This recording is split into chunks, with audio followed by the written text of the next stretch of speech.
Assalamualaikum warahmatullahi wabarakatuh. Baik.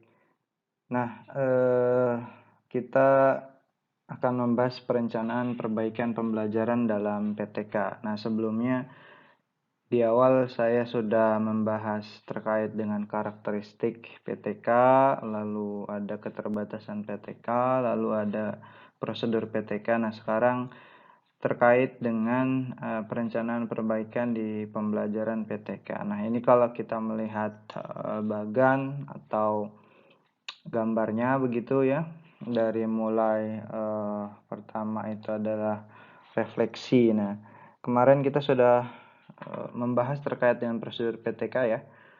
Kalau masih ada yang belum menyimak runtutan video ini, boleh silahkan disimak ya, yang sebelum-sebelumnya, video-video sebelumnya. Nanti saya tempelkan di link deskripsi ya di video ini agar nyambung begitu ya.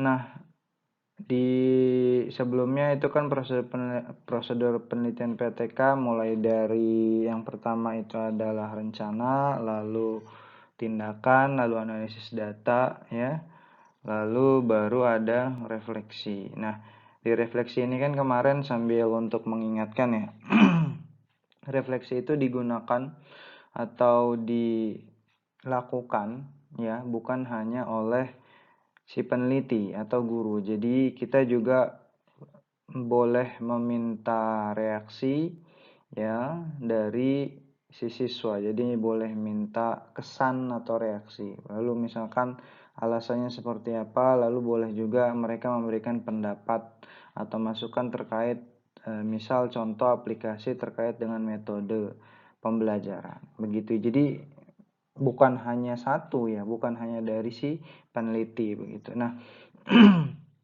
selanjutnya di refleksi kita ada bagian ini ada identifikasi, analisis dan merumuskan masalah. Ya, tentu ketika kita merefleksikan apa yang sudah kita lakukan yaitu mulai dari tindakan dan analisis data, maka kita mulai mengidentifikasi atau menemukan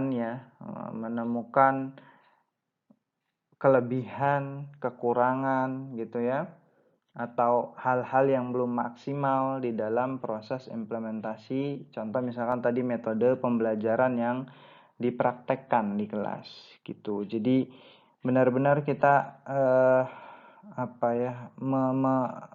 merefleksikan atau meneliti satu-satu gitu ya, apa yang sudah kita aplikasikan, apakah sudah sesuai dengan RPP, kendalanya di mana gitu ya. Nah, permasalahannya apa gitu. Jadi identifikasi ini sangat amat penting di awal proses refleksi guna nanti keberlanjutannya untuk menyusun penelitian tindakan kelas gitu. Nah, selanjutnya analisis. Nah, setelah tadi kita mengidentifikasi ada A, B, C, D, E gitu misalkan. Kelemahannya lah katakan contoh. Nah, kita mulai menganalisisnya apa nih sebab dari kelemahan dalam metode pembelajaran ini. Apakah misal contoh kurangnya maksimal dalam penerapan pelaksanaan gitu ya. Terus misalkan contoh selanjutnya setelah dianalisis, analisis diuraikan ya. Jadi setelah dianalisis ternyata setelah tadi tidak maksimal, lalu selanjutnya adalah waktu yang direncanakan itu misalkan tidak pas, yang tadinya misalkan perencanaannya 2 kali 45 menit ternyata baru sampai di 70 menit saja gitu ya. Nah, itu kan kurang. Terus apalagi misalkan di dalam proses metode pembelajaran yang diaplikasikan guru ya belum sesuai dengan RPP untuk misalkan menjelaskan, memberikan persepsi gitu ya. Sehingga anak di dalam proses pembelajaran itu masih bingung gitu. Jadi tidak maksimal dalam menangkap proses pembelajaran dengan metode yang digunakan. Gitu ya, seperti itu. Itu semua dari hal-hal yang kecil saja gitu. Apakah misalkan anak sudah siap belum pada saat proses pembelajaran atau pada saat mengaplikasikan metode ini, apakah masih bercanda atau masih belum fokus. Nah, itu kan di awal harus diberikan treatment agar proses itu sesuai dengan RPP. Jadi memang terkait dengan analisis ini benar-benar hal-hal yang detail, yang kecil itu harus digunakan gitu ya. Harus diuraikan ya, dengan baik. Nah, selanjutnya adalah merumuskan masalah. Nah, setelah identifikasi analisis, maka kita merumuskan masalah. Nah, di merumuskan masalah ini ya tentu kita memilih katakan yang paling urgent, yang paling kita temukan sebabnya berimpact atau berimbas berdampak kepada pembelajaran yang lebih efektif dengan metode pembelajaran gitu. Jadi kita benar-benar merumuskan dari beberapa yang sudah diidentifikasi gitu. Karena kan bisa jadi dari satu sebab itu dari beberapa sebab itu kan bisa disintesis menjadi satu sehingga nanti itu yang menjadi fokus untuk perbaikan pembelajaran gitu. Nah, selanjutnya ini ada bagian mengembangkan alternatif tindakan. Nah, dan di mengembangkan alternatif tindakan ini kan posisinya adalah mendrag gitu alternatif-alternatif atau solusi-solusi yang bisa dilakukan di dalam rangka menyelesaikan rumusan masalah yang sudah dibuat. Nah, acuannya apa? Acuannya bisa satu dari teori atau pendapat pakar, lalu referensi, lalu pandangan supervisor. Nah, di teori ini kan posisinya berbeda dengan konsep. Kalau teori itu kan hasil penelitian gitu ya, pembuktian penelitian. Nah, jadi kalian atau teman-teman bisa mencari hasil-hasil penelitian yang mungkin relevan terkait dengan judul yang teman-teman miliki gitu. Entah itu metode pembelajaran ya, media pembelajaran, strategi pembelajaran itu dicari tuh teori-teorinya. Karena biasanya itu akan menguatkan di dalam proses kita menulis di PTK, penelitian tindakan kelas. Tentu juga ada pendapat pakar ya. Acuannya itu pendapat pakar banyak sekali ahli-ahli pakar, bisa ahli pakar penelitian ya, prosedur penelitian. Nih gitu dari pakar pendidikan yang berkaitan dengan kelas gitu ya. Itu juga bisa. Banyak sekali pakar-pakar di bidang pendidikan, terutama misalkan research action gitu, action research gitu ya. Lalu referensi ini tidak kalah penting ya. Jadi kalian boleh mencari referensi di Google Scholar atau misalkan di Scopus ya, atau di Skimago gitu boleh gitu ya. Jadi artikel-artikel atau referensi-referensi yang benar-benar bisa dikatakan dapat dipertanggungjawabkan keabsahannya atau kevalidannya, sehingga itu akan benar-benar mendorong kita di dalam proses pembuatan alternatif tindakan ini benar-benar bersumber dengan yang terbaik begitu, sehingga nanti kita pada saat diskusi dengan misalkan dosen pembimbing dan lain-lain itu akan lebih kuat gitu ya.